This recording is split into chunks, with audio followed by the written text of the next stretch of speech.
makita sa buhat ang inyo nakatunan. Nadawat na dungog og nakita diri kanako og ang Dios nga naghatag kanato sa kalinaw mag-uban kaninyo. Ngano ang kinabuhing walay kalinaw kaya wala nagpagamit sa Ginoo. Ngano usay ang kinabuhing walay kalinaw kaya una puro mga negatibo. Ganan ka kinabuhi nga punos kalipay. Amen.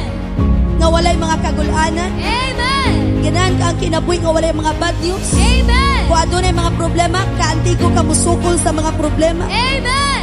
O sa to is Ginoo in the book of 2 Timothy chapter 1 verse 7, kaya wala tagitagan og spiritus pagkatalawan.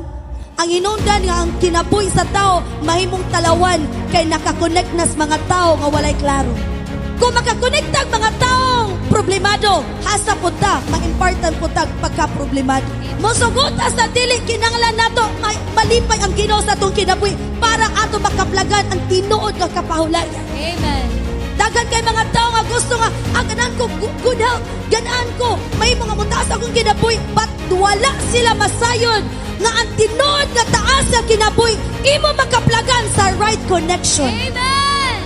Pinaagi sa tinuod nga connection, mausab ang imong batasan. Amen. Mausab ang imong pagbati. Oh, yeah. Tanawa ta makakonect sa mga taong walay klaro. Di ba? Unsay kinaiya nila, ato pong mahimong kinaiya.